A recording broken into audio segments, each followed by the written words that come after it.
বন্ধুরা, দীপাস কিচেনে আপনাদের সবাইকে স্বাগত। আজকে আমি ঝুরি ভাজা বানিয়ে দেখাবো। তার জন্য আমি একটুখানি বেসন নিয়ে নিয়েছি আর শুকনো লঙ্কার গুঁড়ো নিয়ে নিলাম। একটু হলুদ দিয়ে দেবো, হলুদের গুঁড়ো দিয়ে দিলাম, একটু চাট মশলা দিয়ে দিলাম, সামান্যই দিলাম, বেশি দেব না। নুন একটুখানি দিয়ে দিলাম। এবার ব্যাটারটাকে আমি মিশিয়ে নেব। আমি ব্যাটারটাকে গুলে নেব অল্প অল্প জল দিয়ে। আমি হাত দিয়েই গুপ করে নিচ্ছি।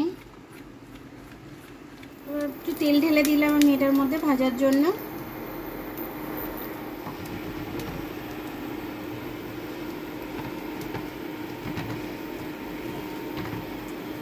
এটার মধ্যে আমি দিয়ে দিলাম, দিয়ে এবার আমি বাদবাকিটা পরে দিচ্ছি।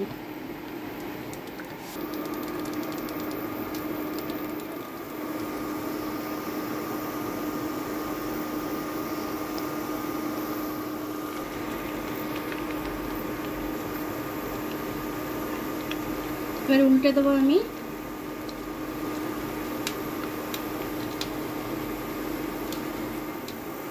খুব একটা এতে দিইনি, খুব মিডিয়ামে দিয়েছি আঁচটা আমি, যাতে খুব মচমচে হয় জিনিসটা খেতে।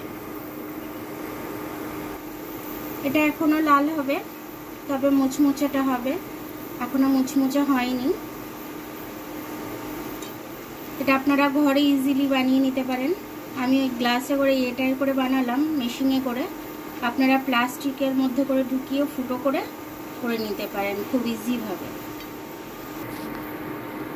দেখুন আমার ঝুরি ভাজাগুলো হয়ে আছে, আর যেটুকু বাকি আছে সেটুকু আমি এইভাবে করে নেব। ভেজে নিচ্ছি, ঝুরি ভাজার সাথে খেতে খুব ভালো লাগে। আমি আঁচটা একটু কমিয়ে দেবো, ধিমি আছে বাদামটা ভাজবো, তাহলে ভেতর থেকে মুড়মুড়ে হবে, একদম মুচমুচে হবে একদম। দেখুন হয়ে গেছে আমার এটা ঝুরি ভাজাটা।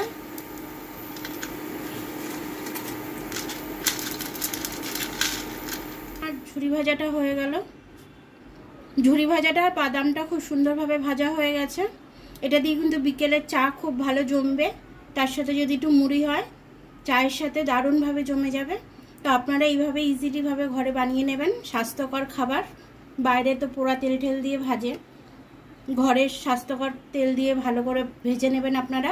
ভেজে চা দিয়ে জমে যাবে একদম। তো আমার ভিডিওটা দেখার জন্য অনেক অনেক ধন্যবাদ। আমার ভিডিওটা যদি পছন্দ হয় লাইক, সাবস্ক্রাইব, বেল আইকনটা একটু টিপে দেবেন। আর যদি ফেসবুক থেকে দেখেন লাইক আর ফলোটা একটু করে দেবেন। আবার কাল দেখা হবে নতুন রেসিপির সাথে। ততক্ষণ আপনারা ভালো থাকবেন, আমি আসছি।